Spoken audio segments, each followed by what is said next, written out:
నడుము కట్టుకొని ముందుకు వెళ్తారో దేవుడు వారికి సహాయం చేస్తారు. హల్లెలూయా.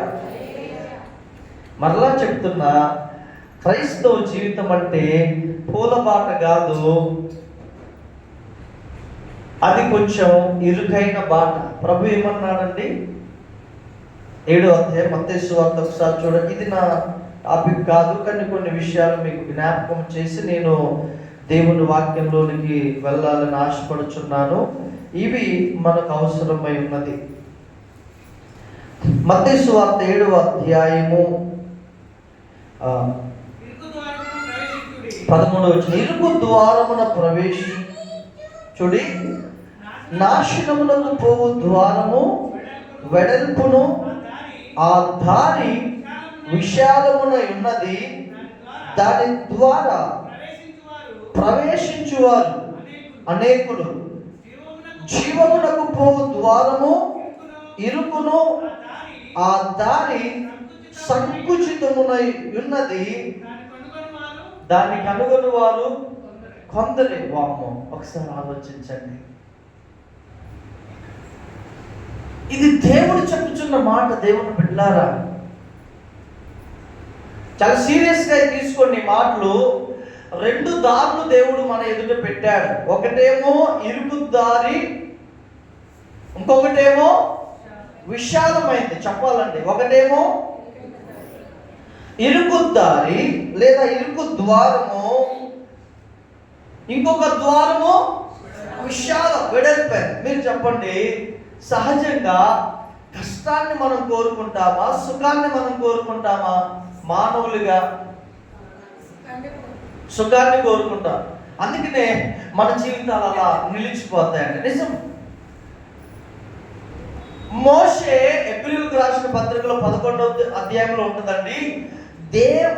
ఐగుప్తు యొక్క సుఖభోగములను అనుభవించుట కంటే, జాగ్రత్తగా వినండి, ఐగుప్తు యొక్క సుఖభోగములు అనుభవించుట కంటే దేవుని ప్రజలతో శ్రమ అనుభవించుట మేలు అన్నాడండి. ఆలోచించాడు ఒకసారి. అంటే మోషే దేన్ని కోరుకుంటున్నాడు? ఐగుప్తు ప్రజలతో సుఖము అనుభవించుట కంటే. మోషే సుఖాన్ని కోరుకుంటున్నాడా, శ్రమను కోరుకుంటున్నాడా? చెప్పాలండి, కష్టంగా ఉంది కదా మనకి ఇది. సుఖాన్ని కోరుకుంటున్నాడా, కష్టాన్ని కోరుకుంటున్నాడా? 11వ అధ్యాయం చదవండి కదా, ఎబ్రీయులకు రాసిన పత్రిక. మరలా ఇక్కడ కొత్త 7వ అధ్యాయం మత్తయి సువార్తలోనికి, ఎబ్రీయులకు రాసినటువంటి పత్రిక 11వ అధ్యాయము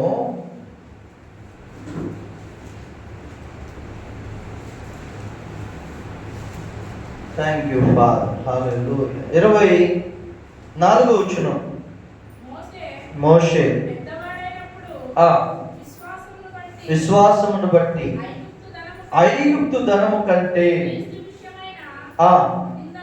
నింద గొప్ప భాగ్యమని ఎంచుకొని అల్పకాలము పాప భోగము అనుభవించుట కంటే దేవుని ప్రజలతో. చూశారండి, ఏ కాల పాప భోగం ఇది? ఏ కాలం అంటే ఇది? అల్పకాలం. అల్పకాల పాప భోగం. నువ్వు అక్కడి నుంచి త్వరగా రావాలి, పోవాలి, అక్కడి నుంచి త్వరగా వచ్చి ఇక్కడ కూర్చోవాలి. అల్పకాల పాప భోగం అనుభవించుట కంటే దేవుని ప్రజలతో శ్రమ అనుభవించుట మేలు. మీరు కొన్నిసార్లు న్యూస్లో కానీ వాట్సాప్లో కానీ చూస్తూ ఉంటారు. ఏమని చూస్తూ ఉంటారు? ఫలాని ఒక తారలా వెలిగినటువంటి హీరోయిన్, లేకపోతే ఫలాని పేరుగాంచిన ఫలాని వ్యక్తి. ఆ ఓల్డ్ ఫోటో పెడతారు, ప్రజెంట్ ఉన్న ఫోటో పెడతారు. ఓల్డ్ ఫోటో చాలా సుందరంగా ఉంటుంది, ప్రజెంట్గా ఉన్న ఫోటో ఎముకలు, ఎయిడ్స్, క్యాన్సర్, టీబీ వచ్చి కనబడుతుంటుంది. కారణం ఏంటంటే పాపములో తాను ఎంజాయ్ చేసిన దాన్ని బట్టి ప్రతిఫలముగా పొందుకున్న ఆకారం.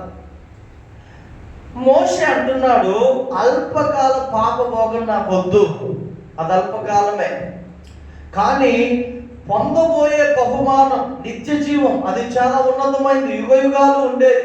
కాబట్టి దానిని పొందుకునే ప్రజలతో శ్రమ అనుభవించడానికి మేలు అన్నాడు. హల్లెలూయా. దేవుని సంగమా, మందిరానికి వచ్చిన వాళ్ళందరూ, మీటింగ్కి వచ్చిన వాళ్ళందరూ పరలోకం వెళ్ళరు.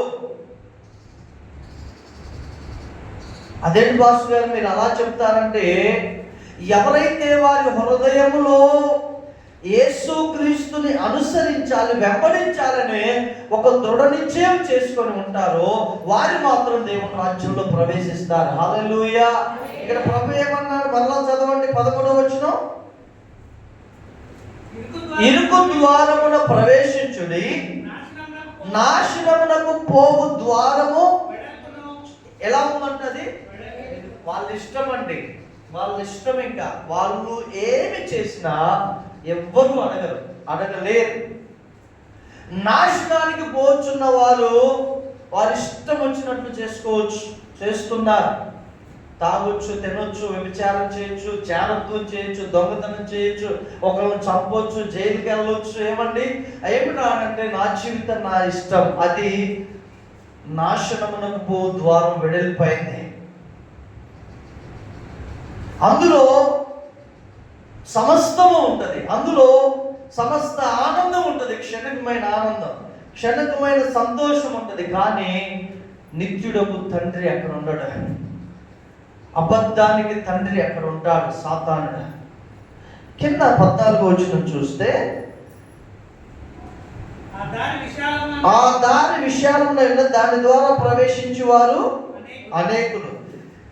జీవమునకు పోవు ద్వారము ఇరుకును, ఆ దారి సంకుచితమునై ఉన్నది, దాన్ని కనుగొని వారు.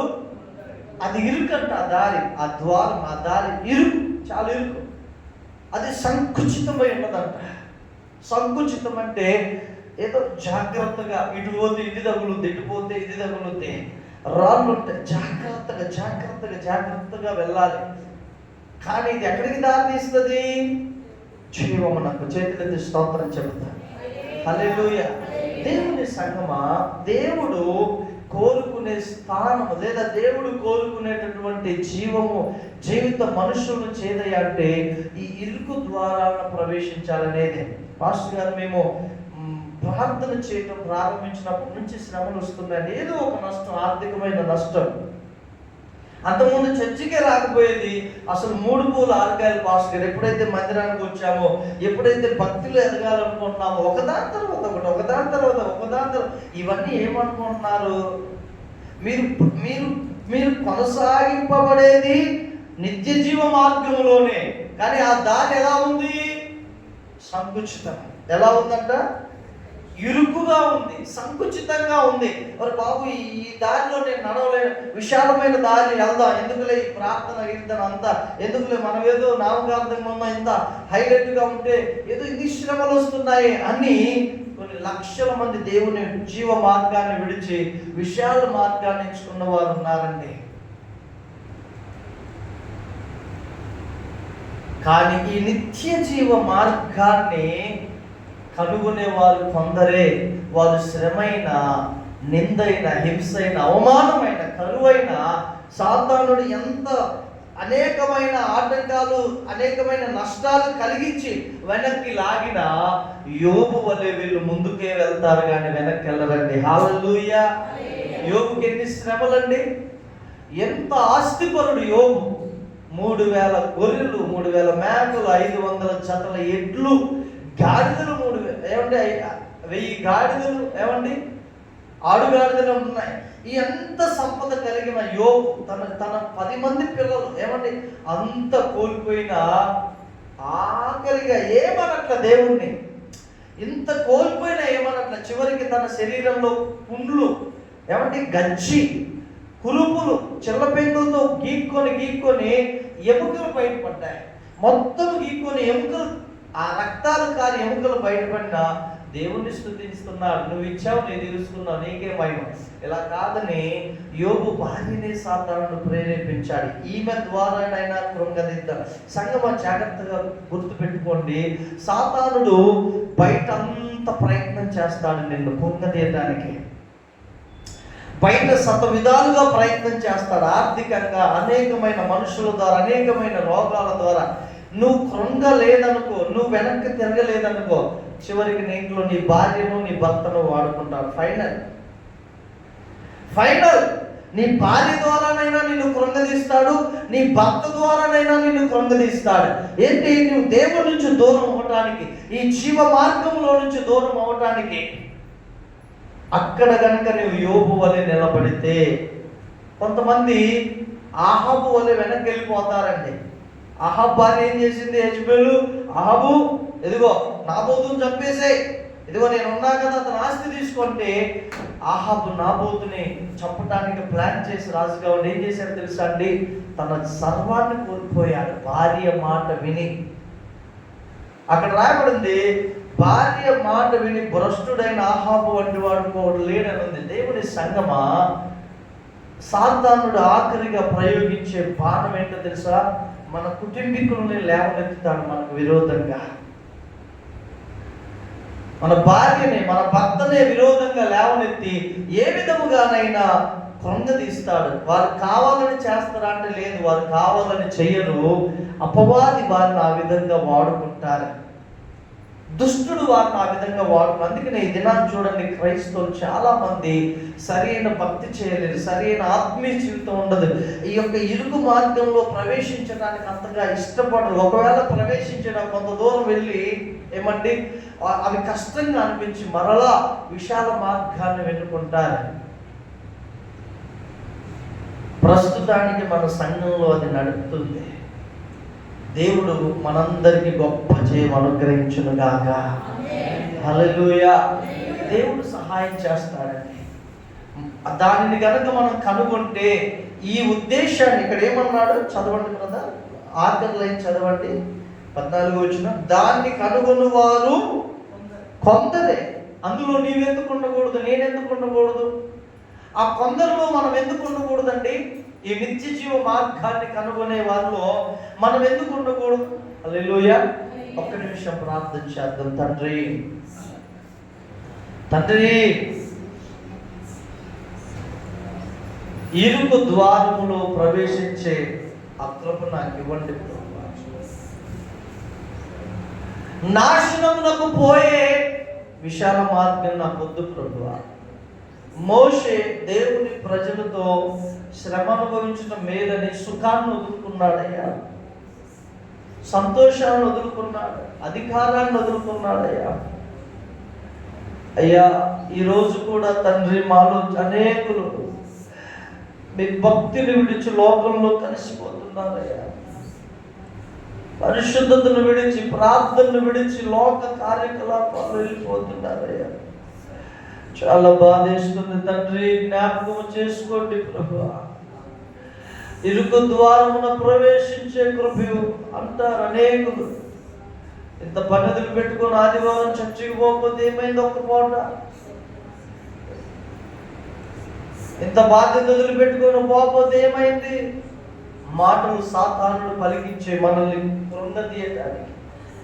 అవును కదా అని మన నిత్య జీవ మార్గాన్ని విడిచిపెట్టి వదిలేసి ఉండటానికి వాడు ప్రేరేపిస్తాడు. కానీ అవన్నీ మనం విసర్జించుకొని మనం ముందుకు వెళ్ళినప్పుడే నిత్య జీవ మార్గములో మనం ప్రవేశిస్తాం. తండ్రి, అట్టి కృప మా అందరికీ కలుగును గాక.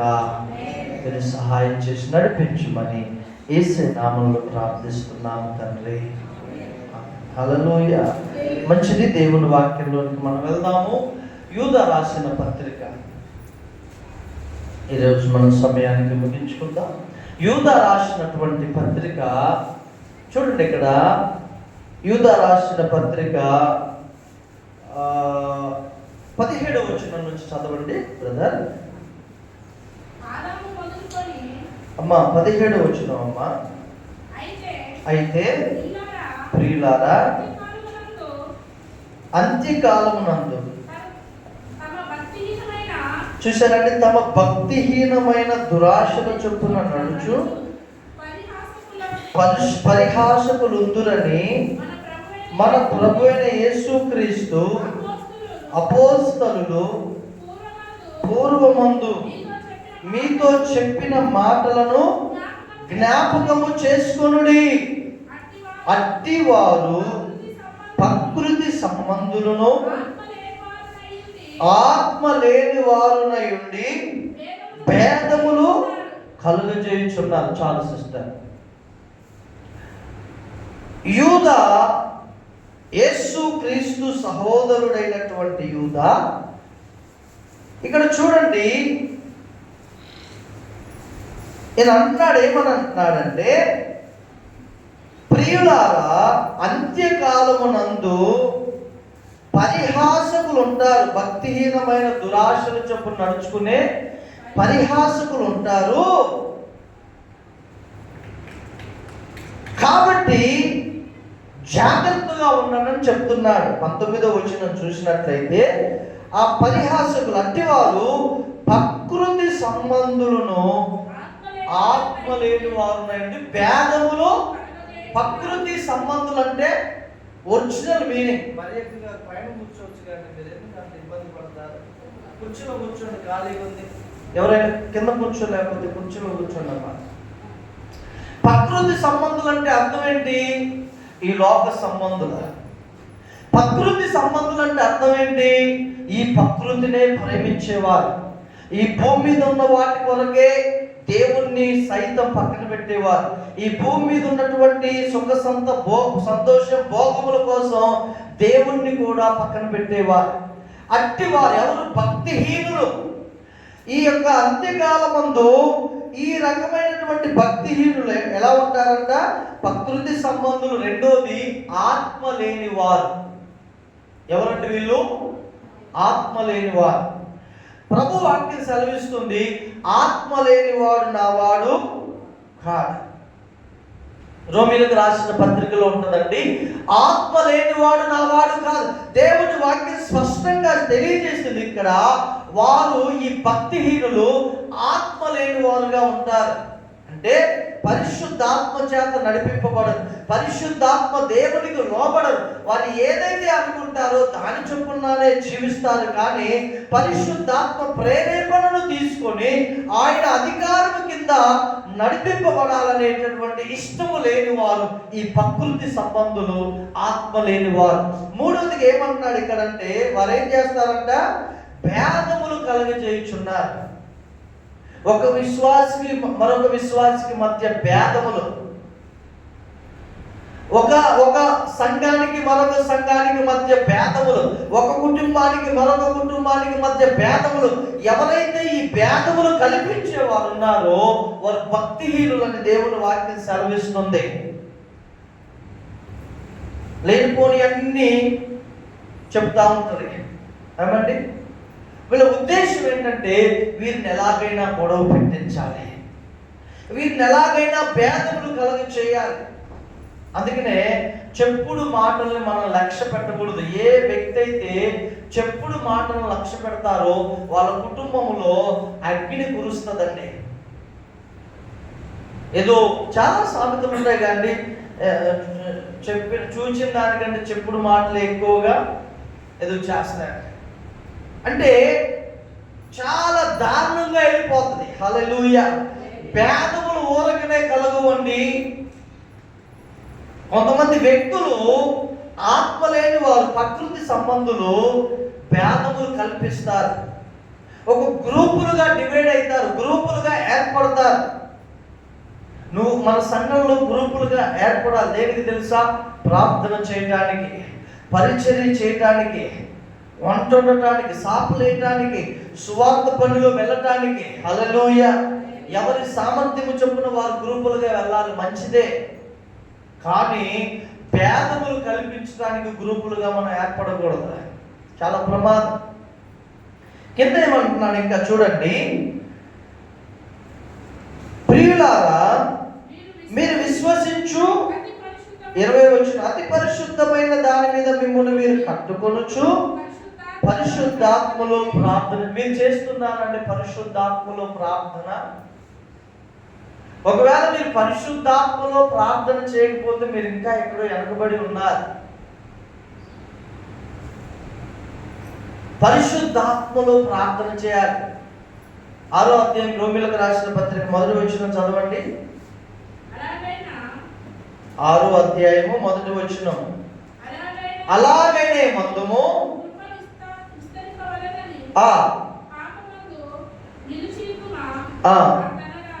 అట్లనరాదు.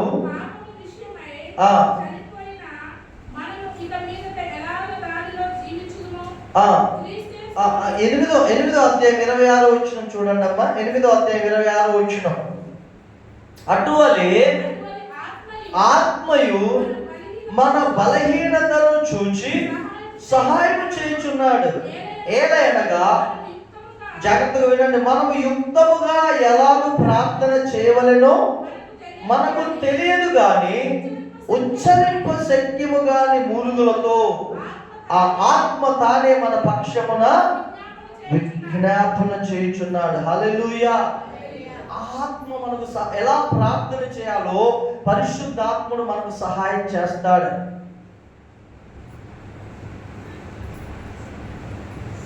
ఆత్మ మనకు సహాయం చేస్తాడు. పరిశుద్ధాత్మలో ప్రార్థన చేయండి అని దేవుని వాక్యం సెలవిస్తుంది. పౌలు అన్నాడు, పౌలు ఒక సంఘానికి వచ్చాడు. అయ్యా, మీరు విశ్వసించినప్పుడు పరిశుద్ధాత్మను పొందితిరా అని అడిగితే వాళ్ళు అంటారు, అసలు పరిశుద్ధాత్ముడు ఉన్నాడన్న సంగతే మాకు తెలియదా అంటున్నాడు. ఇక్కడ పరిశుద్ధాత్ముడు ఉన్నాడని ఎంతమందికి తెలుసు అండి? తెలిసిన వాళ్ళు, తెలియని వాళ్ళు చేయొద్దండి. పరిశుద్ధాత్ముడు తెలియదన్న ఇద్దరికి తెలుసు, తెలియదు. అసలు మన యేసుక్రీస్తు ప్రభు రక్షకుడు అని విశ్వసించిన వెంటనే మనం పొందుకోవాల్సింది ఏంటో తెలుసా?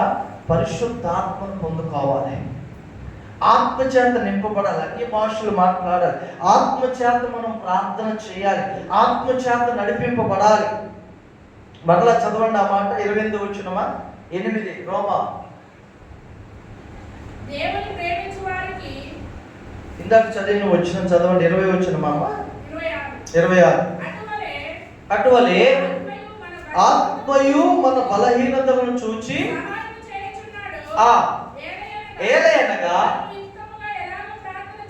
మనము యుక్తముగా, జాగ్రత్తగా వినండి, యుక్తముగా ఎలాగూ ప్రార్థన చేయవలెనో మనకు తెలియదండి. వాస్తవంగా మనకు తెలియదు. మనం ఏదో ప్రార్థన అంటే మామూలు, ప్రభువా అది ఇది నాయన, ప్రభువా సహాయం చేయనాయన, మా కుటుంబం నాయన, నా పిల్లలు నాయన, ఇలాగే మనం ప్రార్థన చేస్తాం. మనకు ఎలా ప్రార్థన చేయాలో మనకు తెలియదు వాస్తవంగా. కానీ పరిశుద్ధాత్మ దేవుడు కనుక మనలోకి వస్తే యుక్తముగా ఎలా ప్రార్థన చేయాలో ఆయన నేర్పిస్తాడు. హల్లెలూయా. నిన్న చేసిన ప్రార్థన ఈరోజు చేయం, ఈరోజు చేసిన ప్రార్థన రేపు చేయం. ఎందుకంటే పరిశుద్ధాత్మ దేవుడు ఆయన మనల్ని క్రొత్తగా ప్రార్థన చేపిస్తూ ఉంటాడు. హల్లెలూయా. చదవండమ్మా 26వ వచనం. ఉచ్చరింప శక్యము కాని మూలుగులతో ఆత్మ తానే మన పక్షమున విజ్ఞాపన చేయుచున్నా. ఎప్పుడైనా మీరు ప్రార్థనలో మూలిగారండి? మూలగొట్టం అంటే తెలుసా? ఎక్కడైనా యవనస్తులు చనిపోయినప్పుడు వాళ్ళ తల్లి ఏడ్చిగా చివరికి ఏడవలేక ఏం చేస్తారు తెలుసా? ఆ దుఃఖాన్ని మూలుగులో చూపిస్తాడు. మూలుగుతూ ఉంటుంది, మంచంలో పడుకొని మూలుగుతూ ఉంటుంది. అంటే డీప్గా ఏడుస్తూ ఉంటుంది. ఇక మూలుగుతూ ఉంటుంది. ఇంకా మీకు అర్థం కావాలంటే, బాగా జలం తగిలిన వ్యక్తి, చలి జనం వచ్చిన వ్యక్తి దుప్పటి కప్పుకొని ఏం చేస్తాడండి? మూలుగుతూ ఉంటాడు. ఇక డీప్ అన్నమాట. అది అరవడానికి శక్తి లేక ఇక మూలుగుతూ ఉంటాడు. పరిశుద్ధాత్మ దేవుడు మన ద్వారా ప్రార్థన చేయించేటప్పుడు మనం ఆత్మలో మూలుగుతూ ఉంటామండి. హల్లెలూయా. ఆత్మలో ప్రార్థన అంటే మనం అది ఇది అడగటం, అది ప్రార్థన అనుకుంటాం. పరిశుద్ధాత్మ దేవుడు అది మనము చేసే ప్రార్థన. కానీ పరిశుద్ధాత్మ దేవుడు మనలోనికి వచ్చి ఆయన ప్రార్థన చేపిస్తే మనము మూలుగుతూ ఉన్న ఆత్మలో పరలోకాన్ని చూస్తూ, దేవుని ముఖాన్ని చూస్తూ మూలుగుతూ ఉంటామండి. ఆత్మదేవుడు మనలోకి వస్తే జరిగేది. ఈ మధ్యాహ్న కాలం మనం ఏం అడగాలి తెలుసా? ప్రభువా, నీ ఆత్మ ద్వారా ప్రార్థన చేసి మూలుగుతూ ప్రార్థన చేసి ఆ కృపయ్యా అని దేవుడిని అడగాలి. ఎవరు మనలోకి వస్తే ఆ మూలిగే ప్రార్థన వస్తుంది? చెప్పాలి అందరూ. పరిశుద్ధాత్ముడు. ఆయన మనలోనికి వస్తే యుక్తముగా ఎలా ప్రార్థన చేయాలో ఆయన నేర్పిస్తాడండి. దేవునికి స్తోత్రం కలుగును గాక. ఆ నడిపింపు మనం పొందుకోవాలి. ఆ పరిశుద్ధాత్మ చేత మనం నింపబడాలి. దృష్టి మనకు ఉండాలండి. మీరు విశ్వసించినప్పుడు పరిశుద్ధాత్మను పొందితిరా? పౌలు అడుగుతాడు, అయ్యా ఆయన ఉన్నాడని మాకు తెలియదు, మనకు ఆయన ఉన్నాడని తెలిసిన ఆయన ప్రభువాని ఆత్మచేత నింపడానికి ఎందుకో తెలుసు, ఇంకా మనం ఏదో ఒక రహస్య పాపములు, ఏదో ఒక బలహీనత, ఏదో ఒక లోకాశ లేదు. దేవుని సంగమా, దేవుని ఆత్మచేత నింపబడినప్పుడే మనం సరైన భక్తి చేయగలం. ఇక్కడ ఏమంటాడు? ఆత్మ లేనివాడు నా వాడు కాడు. ఇంకా కింద చదవండి 20 యూదా పత్రికలో 21వ వచనం, 22వ వచనం చదవండి. 22వ వచనం, సందేహపడు వారి మీద కనికరము చూపుడి, అగ్నిలో నుండి లాగినట్టు కొందరిని రక్షించుడి, శరీర సంబంధమైన వారి అపవిత్ర ప్రవర్తనకు ఏ మాత్రము నొప్పుకొనక దానిని అసహించుకొనుచు భయముతో కొందరిని కరుణించుడి. హల్లెలూయా. దేవుడు ఏమన్నాడంటే, సందేహపడు వారి మీద కనికరము చూపుడి, అగ్నిలో నుండి లాగినట్టు కొందరిని రక్షించుడి. అంటే ఇప్పుడు ఒక వ్యక్తి దేవుని నమ్ముకొని తర్వాత ఏదో పాపంలో మలినంలో పడి అలా కొట్టుమిట్లాడుతున్నాడు అనుకోండి, దేవుడు ఏం చేయమన్నాడంటే, అలా సందేహపడు వారి మీద, అలా అగ్నిలో నరకానికి జోగుచున్న వారిని అలా లాగి రక్షించండి అంటున్నాడు. అంటే అమ్మా, మరలా వారిని మీరు ఎంకరేజ్ చేయటం, మరలా వారిని మీరు ప్రోత్సాహపరచటం. హల్లెలూయా. మీకు ఇంకా బాగా అర్థం కావాలంటే హెబ్రీయులకు రాసిన పత్రిక 10వ అధ్యాయం తీయండి, చదవండి. హెబ్రీయులకు రాసిన పత్రిక 10వ అధ్యాయంలో 25వ వచనం చదవండి. కొందరు మానుకొనుచున్నట్టుగా సమాజముగా కూడుట మానక ఒకరినొకడు హెచ్చరించుచు ఆ దినము సమీపించుట మీరు చూచిన కొలది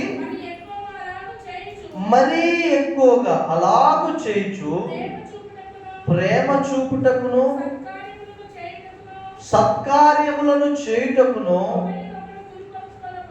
ఏం చేయాలంటే ఒకరినొకరు పురికొల్పవలెను. హల్లెలూయా, హల్లెలూయా. ఒకరిని ఒకరు పురికొల్పవలెను. ఇంకా మీకు బాగా అర్థం కావాలంటే యాకోబు రాసిన పత్రిక 5వ అధ్యాయము 20 వచనం చదువు, 19, 20 వచనం చదవండి. ఒకరు పురుషులు చదవండి, ఈ 2 వచనాలు స్త్రీలు చదవండి. యాకోబు పత్రిక 5వ అధ్యాయం 19, 20 వచనాలు.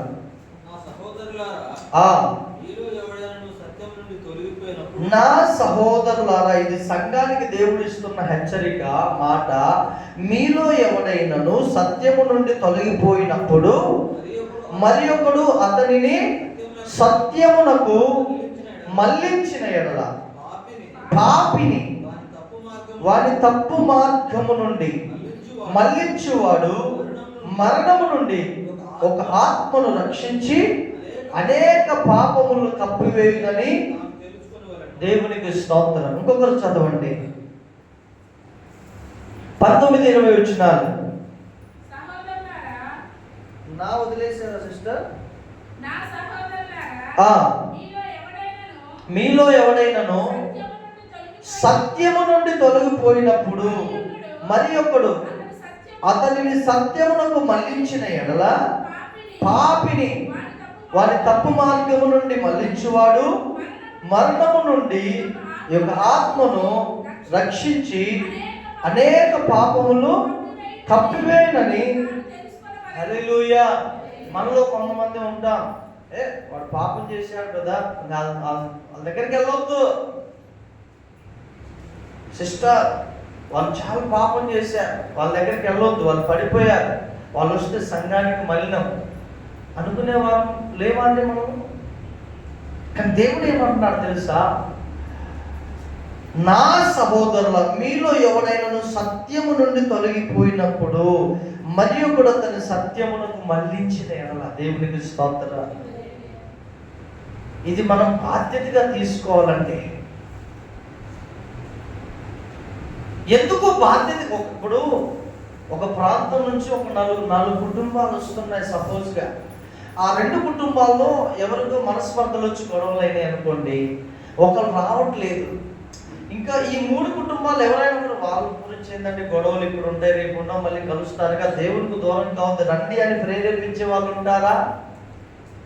అలా ఉండరు. ఈ కుటుంబానికి ఈ 2 కుటుంబాలు ఏకమై అసలు వాళ్ళ చర్చికి రాందే మంచిది సిస్టర్ అనుకుంటారు. ఎలా మనం ఆలోచిస్తున్నామంటే లోకానుసారంగా, ప్రకృతి సంబంధంగా ఆలోచిస్తున్నామండి. దేవుని ఆలోచనకు విరుద్ధంగా ఆలోచిస్తున్నామండి. అలా ఉండకూడదు.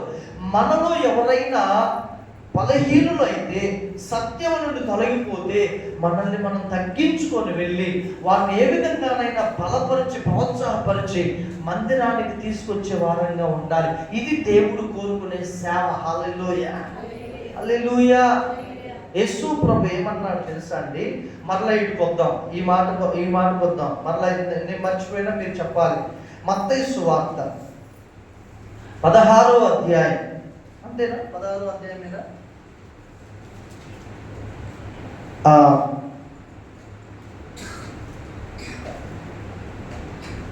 Thank you Jesus. హల్లెలూయా. 24వ అధ్యాయం ప్రభు ఒక మాట అంటాడు. ఏమంటాడంటే అక్కడ ఎన్నో వచ్చినమ్మా? 16వ అధ్యాయము చదువమ్మా. అప్పుడు యేసు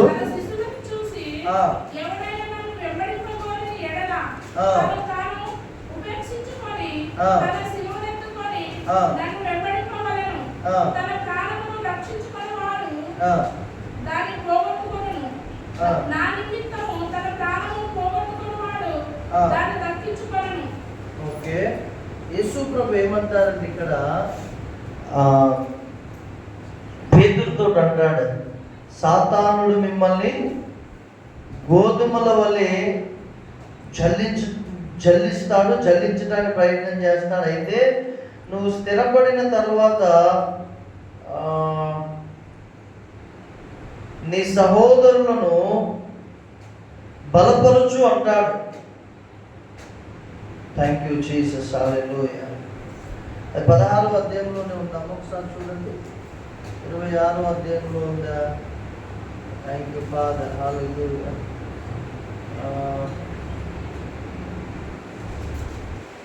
థ్యాంక్ యూ జీసస్. ఓ hallelujah. Thank you Jesus. Hallelujah. Thank you Jesus. హల్లెలూయా.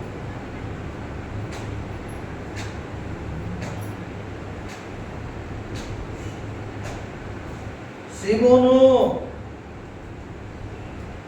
సాతాను మీలో అందరినీ గోధుమల వలె జల్లించబోతున్నాడయ్యా. నీవు కుదుట పడిన తర్వాత నీ సహోదరులని నీవు బలపరచు అని అంటాడు. దేవుని స్తోత్రం.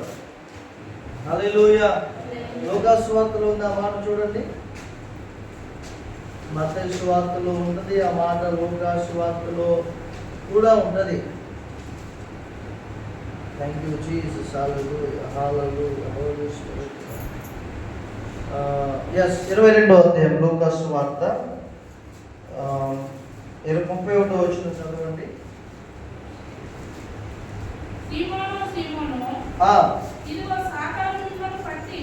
ఇదిగో సాతాను మిమ్మును పట్టి గోధుమల వల్లే చెల్లించుటకు మిమ్మల్ని కోరుకొనెను గాని నీ నమ్మిక తప్పిపోకున్నట్లు నీ కొరకు వేడుకొంటిని. నీ మనసు తిరిగిన తర్వాత నీ సహోదరులను చూసారంటే, అంటే దేవుడు ఏం బోధిస్తున్నాడు మనకంటే, ఎవరైనా కానీ సాతాను చేత చల్లించబడి తప్పిపోయినప్పుడు, పడిపోయినప్పుడు, సత్య మార్గం నుండి తొలగిపోయినప్పుడు వారిని మనము తీసుకొని రావాలని ప్రభు చెప్పుచున్నాడు. హల్లెలూయా. మరలా మాట చదవండి. ఏ మాట ఇందాక మనం ఏం చదివాం? నా సహోదరులారా, మీలో ఎవడైనను సత్యము నుండి తొలగిపోయినప్పుడు మరి ఒకడు అతని సత్యమునకు చాలండి మళ్ళించిన ఎడల. మీరు ఇప్పుడు చెప్పండి, ఒక వ్యక్తి పాపములో ఉన్నాడు, పడిపోయి ఉన్నాడు, మన మీదనే గొడవ పెట్టాడు, మనల్ని అపార్థం చేసుకొని నిందేసి సంఘానికి వెలుపల ఇప్పుడు ఇబ్బంది పడుతున్నాడు, దేవునికి దూరమై సాతానికి దగ్గర ఇబ్బంది పడుతున్నాడు. మనం వెళ్ళి వాళ్ళని మరలా ఆ తప్పు మార్గం నుంచి తప్పించి సత్య మార్గమునకు నడిపించటము దేవుడు చెప్పినటువంటి మాటేనా కాదా?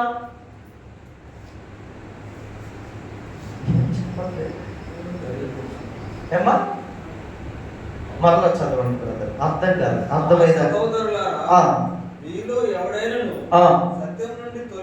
తొలగిపోయినప్పుడు మరి ఒకడు మళ్ళించిన పాపిని వాని తప్పు మార్గం నుండి మళ్ళించువాడు మరణం నుండి యొక్క ఆత్మను రక్షించి ఇప్పుడు మీకు అర్థమైందా? ఇప్పుడు అర్థం అంటే ఆ వ్యక్తి పాపములో ఉన్నాడు, సత్యము నుండి తొలగిపోయి మరొక వ్యక్తి ఆ వ్యక్తిని కనుక తీసుకొని వచ్చి సంఘంలో కలిపితే ఇంకా పాపం చేస్తాడు, ఆ వ్యక్తి తప్పు చేస్తాడు. అంటే నువ్వేం చేస్తున్నావు అంటే అనేక తప్పుల్ని కప్పి పెడుతున్నావు. వాడిని అలాగే విడిచిపెట్టావనుకో ఎన్నో తప్పులు చేస్తాడు, ఎన్నో పాపాలు చేస్తాడు, దేవునికే వ్యతిరేకంగా నిలబడతాడు. కాబట్టి నా ప్రియ సహోదరులారా, ఈ పరిచర్య చాలా గొప్పది. దేవునికి స్తోత్రం. కింది వచనం చదవండి. యూదా పత్రికలో ఇప్పుడు ఎక్కడ చదివాం? 22వ వచనం చదవండి. సందేహపడు వారి మీద కనికరము చూపుడి, అగ్నిలో నుండి లాగినట్టు కొందరిని రక్షించుడి. శరీర సంబంధమైన వారి అపవిత్ర ప్రవర్తనకు ఏమాత్రం ఒప్పుకొనక దాన్ని అహింసహించుకొనుచు భయముతో కొందరిని కరుణించుడి. ఇప్పుడు 24వ వచనంలోకి వద్దాం. త్రొట్టిల్లకుండా మిమ్మును కాపాడుటకును తన మహిమ ఎదుట ఆనందముతో మిమ్ములను నిర్దోషులుగా నిలబెట్టుటకును శక్తి గల మన రక్షకుడైన అద్వితీయ దేవునికి మన ప్రభువైన యేసుక్రీస్తు ద్వారా మహిమయు మహత్యమును అధిపత్యమును అధికారమును యుగయుగములకు పూర్వమును ఇప్పుడును సర్వయుగములకును కలుగును గాక. ఆమేన్.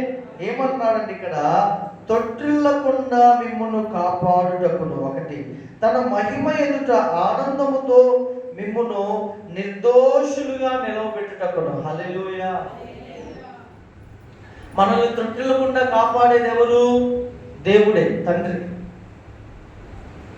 మనల్ని ఆయన ఎదుట నిర్దోషులుగా ఆనందముతో నిలబెట్టేది ఎవరు? యేసుక్రీస్తు, దేవుడే. అంటే దోషులు ఆయన ఎదుట నిలబడతారా? నిలబడరు. నిర్దోషులే నిలబడతారు. మనలో ఏ దోషము లేకుండా, ఏ పాపము లేకుండా, ఏ అపవిత్రతకు మనం తావివ్వకుండా అసహించుకొని మనం భయముతో మన రక్షణను కాపాడుకోవాలండి. వ్యక్తిగతంగా ఒకటే మాట ఏంటంటే, మన జీవితాన్ని పరిశుద్ధంగా కాపాడుకోవాలి. దేవునికి స్తోత్రం. ఎన్నో వస్తాయి మన జీవితంలో, ఎన్నో ఆటంకాలు వస్తాయి, ఎన్నో శోధనలు వస్తాయి. వాటన్నిటిని మనం అసహించుకోవాలండి, తిరస్కరించుకోవాలి. ఎందుకు తెలుసా? నిర్దోషులముగా మనం మన దేవుని ఎదుట నిలబడటానికి. హల్లెలూయా. ఒక విషయం, వ్యభిచారులని, అపవిత్రులని, రహస్య పాపాల్లో కాలం గడిపే వారిని దేవుడు ఎన్నడూ వాడుకోడండి. ఎందుకంటే ప్రభు అన్నాడు, నేను పరిశుద్ధుడనై ఉన్నలాగున మీరును పరిశుద్ధులై ఉన్నదే. నువ్వు పాపం చేస్తూ, నువ్వు చేయకూడని కార్యాలు చేస్తూ, నీ శరీరాన్ని అపవిత్రపరుచుకుంటూ నన్ను ఆశీర్వదించు దేవా అంటే ఆయన ఏమన్నా పిచ్చోడా అండి? దేవుడు ఆయనకైనా మెంటలు ఉన్నాయా? అలాగే ఆయన కన్నులు లేవా? దేవుడు ఏమన్నాడు తెలుసా? నేను పరిశుద్ధుడైనలాగున మీరును పరిశుద్ధులైనడే. మొదట నా నీతిని, నా రాజ్యాన్ని వెతకండి, అప్పుడు అవన్నీ మీకు అనుగ్రహింప. మనలో చాలా మంది ఎలా ఉంటాం తెలుసా? ఒకసారి కొరింథీయులకు రాసిన మొదటి పత్రిక చూడండి. దేవుడు ఎంత పరిశుద్ధుడండి, ఎంత నమ్మదగిన వాడండి. కొరింథీయులకు రాసిన పత్రిక 5వ అధ్యాయం 3వ అధ్యాయం చూడండి. 3వ వచనం చదవ 3వ అధ్యాయం మొదటి వచనం నుంచి 3వ వచనం వరకు చదవండి. సహోదరులారా, ఆత్మ సంబంధులైన మనుషులతో మాట్లాడినట్లు నేను మీతో మాట్లాడలేకపోతిని. శరీర సంబంధులైన మనుషులనియు క్రీస్తునందు పసిబిడ్డలే అనియు మీతో మాట్లాడవలసి. ఇక్కడ మీకు ఏమర్థం అవుతుందండి? ఇక్కడ శరీర సంబంధులు, ఆత్మ సంబంధులు, అలాగే పసిబిడ్డలు అంటున్నాడండి. అంటే మనం ఏ స్థితిలో ఉన్నాము? దేవుడు ఎప్పుడు మనల్ని కోరేది ఏంటో తెలుసా? మనం ఆత్మీయంగా ఉన్నత స్థితిలో ఉండాలని. దేవునికి స్తోత్రం, హల్లెలూయా. గొప్ప స్థితిలో ఉండాలండి ఆత్మీయంగా. ఇంకేమన్నాడు చూడండి. అప్పటిలో మీకు బలము చాలకపోయినందున పాలతోనే మిమ్మల్ని పెంచితిని కానీ అన్నముతో మిమ్మల్ని పెంచలేదు. మీరు ఇంకనూ శరీర సంబంధులై ఉండటం వలన ఇప్పుడును మీరు బలహీనులై ఉన్నారు కాదా? చూడటానికి మంచి లావుగానే ఉన్నామండి, బలంగానే ఉన్నారు కొరింథీ సంఘస్థులు, మంచి వ్యాపారస్తులు, వాళ్ళు చాలా డబ్బు కలిగిన సంఘం వాళ్ళే. కానీ పౌలు ఏమన్నారు తెలుసా? ఇక్కడ మీరు శరీర సంబంధులై ఉండుట వలన ఇప్పుడు మీరు బలహీనులై ఉన్నారు కాదు. ఏ విషయంలో బలహీనులు అంటున్నాడు పౌలు?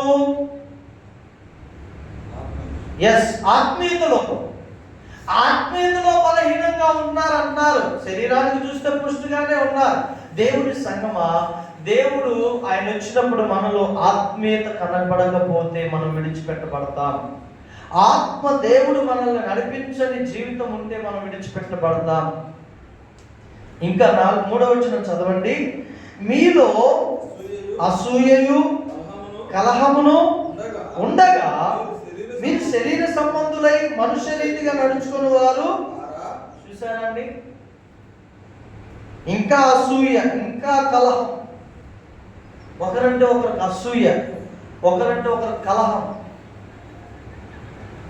ఇవన్నీ శరీర సంబంధుల్లో పట్టొచ్చినట్లుగా కనబడి, నేను ఎంత వాక్యమైన చెప్పను, ఎన్ని పాటలైన పాడిని, ఎంత ప్రార్థన చేయని, నా వ్యక్తిగత జీవితంలో కలహానికి నేను ఆధారమైన వ్యక్తినైతే నేను ఇంకా శరీర సంబంధినే.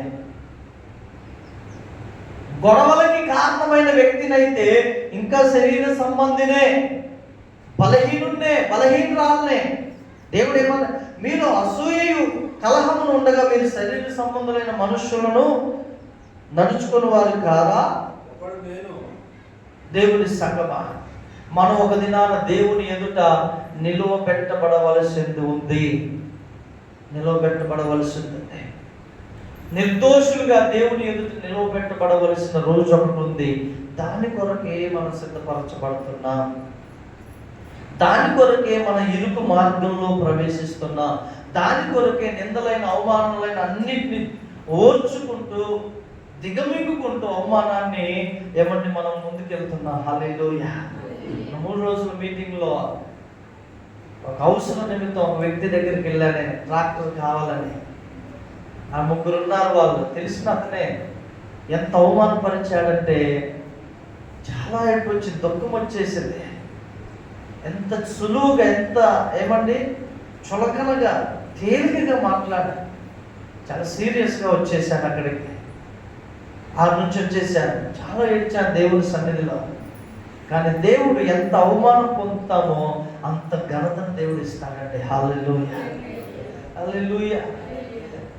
సహకరించే వాళ్ళు లేరు ప్రతిదానికి. మీకు విషయం తెలుసా?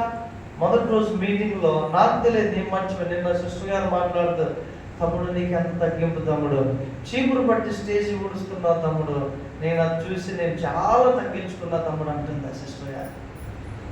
చాలా ప్రభువుని గణపరిచాను తమ్ముడు.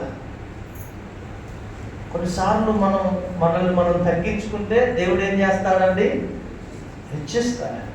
మనల్ని మనం హెచ్చించుకోవాలని కాలు ఎగరేస్తే భూమికి అణిగిపోతాం, అందులో అనుమానం లేదు. దేవుడి వాక్యం చెప్తుంది, తను తాను తగ్గించుకున్నవాడు తగ్గింపు మీదనే మన మనసు ఉండాలి, కానీ ఘనతల మీద మన మనసు ఉండొద్దండి. ఘనతల మీద మన మనసు ఉంటే భేదములు వస్తాయి.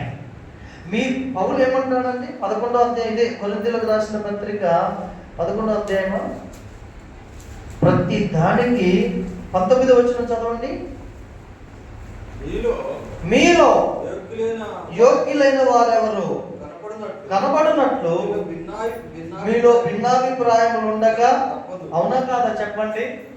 నేనే గ్రేట్గా ఉండాలి, నేనే గొప్పగా ఉండాలి, అసలు నేనే మైక్ పట్టుకోవాలి, నువ్వు పక్కన నిలబడాలి అనే భిన్నాభిప్రాయములు ఉంటే, భేదములు ఉంటే ఏమండి, యోగ్యులు ఎవరు కనబడాలనే ఆలోచన మనలో ఉంటే భిన్నాభిప్రాయములు భేదములు వస్తాయో చెప్పండి. హల్లెలూయా. మనం అలా నిలబడాలి, మనకు వచ్చిన అవకాశాన్ని ఉపయోగించుకోవాలి. అప్పటి వరకు ఆయన బలిష్టమైన చేతుల కింద దీన మనస్కులై ఉండాలి. హల్లెలూయా, హల్లెలూయా. నేను చేస్తున్నానని ప్రజలకు తెలియాలి, నేను పాడుతున్నానని. ఆయన స్టార్ట్ చేశాను, మీటింగ్ స్టార్ట్ చేశాను, ప్రార్థన సౌండ్స్ అండి, పాటలు పాడదంటే జనాలు రాని అంటున్నాడండి. అతను ఎవరు రావాలంట? జనాలు. ఆ మ్యూజిషియన్ అన్నా, వీళ్ళు దేవుని కోసం పాడేవాళ్ళు కాదన్నా, జనాల కోసం పాడు, నువ్వు ఎత్తుకో అన్నాడు. అప్పుడు నేను నజరేయుడు ఆ పాట ఎత్తుకున్నా. హల్లెలూయా. జనాలు కావాలంటే, జనాలు వస్తేనే మనం స్వరం వస్తుంది వీళ్ళకి. ఏమండి, జనాలు ఉంటేనే గొప్ప గొప్ప ప్రార్థనలు వస్తాయి, జనాలు ఉంటేనే ముసుగులు వస్తాయి. నో, దేవుణ్ణి ఘనపరచు నిమిత్తమై మనం ఉండాలి. మనము చేసే పని అమ్మ వాళ్ళు చూస్తున్నారు, వీళ్ళు చూస్తున్నారు అంటే నువ్వు యోగ్యురాలుగా కనబడాలని నువ్వు ఎక్స్పెక్ట్ చేస్తున్నావు, నువ్వు యోగ్యుడిగా కనబడాలని ఎక్స్పెక్ట్ చేస్తున్నావు. కాబట్టి ఈ రోజు కాకపోయినా రేపైనా నువ్వు చేస్తున్న పనిని బట్టి భేదములు వస్తాయి. మనలో ఎలా ఉండాలి తెలుసా? దేవుడు నాకు అవకాశం ఇస్తే నేను పాట పాడతా, దేవుడు నాకు అవకాశం ఇస్తే వాక్యం చెప్తా, దేవుడు నాకు అవకాశం ఇస్తే నేను ఈ పరిచర్య చేస్తా. అప్పటి వరకు నన్ను నేను తగ్గించుకునే ఉంటాను, నేను ఏది చేయవలనో అది ఆ భావన ఉన్న వ్యక్తి ద్వారా ఎప్పటికీ భేదములు రావు. హల్లెలూయా. అగుపరచు కోరుకోవాలనే వ్యక్తి ద్వారానే సమస్యలు వస్తాయండి. వాళ్ళు ఎవరైనా కానీ, పాస్టరే కానీ విశ్వాసే కానీ, నేను గ్రేట్గా ఉండాలనే భావన ఇన్సైడ్ ఉండదు చూడండి హృదయంలో. అది మొలకెత్తినప్పుడల్లా, ఆ కొమ్ము పొడిచినప్పుడల్లా ఆ వ్యక్తి తన బుద్ధి బయట పెడతారు. అని మనం అలా ఉండకూడదు, మనల్ని మనం తగ్గించుకోవాలి. హల్లెలూయా. ఉన్నారు 20, 30 మంది, 40, 50 మంది ఉన్నారు, అందరూ ఉన్నారు. చీపురు అక్కడ ఉంది, వేసారు, ఎవరు రావట్లేదు. నేనే వెళ్ళా, చీపురు పట్టి తుడిచా. ఈలోపు మహిమకు చూసింది, సగం అయిపోయినాక ఉరికొచ్చి చీపురు లాక్కుంటుంది. మనకి సిగ్గేం లేదండి, మనం ఎవరి కొరకు బ్రతికేది? బైబిల్ కాలేజీలో 1 year బాత్రూమ్లు కనుక తెలుసా, పైన కింద. ఆ శైలేష్ ప్రకాష్ గారు అన్నారు, ఏంటి చూడటానికి నీట్గా ఉన్నారు మీరిద్దరు, బాత్రూమ్లు కడుగుతారా అంటే కడుగుతాం సార్. ఎంతవరకు కడుగుతావో చూస్తా, అదే పని చేయి అన్నాడు. నిజంగా అండి, పైన బాత్రూమ్ కడిగేవాడిని, కింద బాత్రూమ్ కడిగేవాడిని. కింద ఒక 50 మంది ఉంటారు స్టూడెంట్స్, పిల్లలు. పైన టీచర్స్, మేము, ఇంకా సెక్యులర్ పిల్లలు ఉండేవారు. ఉదయం లేవటం, అవి కడగటం, శుభ్రంగా స్నానం చేసుకోవడం. మీరు అనుకుంటారు ఏంటి ఇంత హీనం? దేవుని పరిచర్యలో అది ఒక భాగం. మీకు తెలుసా? అదొక భాగం. మనం అనుకుంటాం, ఎంత తగ్గింప, నా వల్ల కాదు.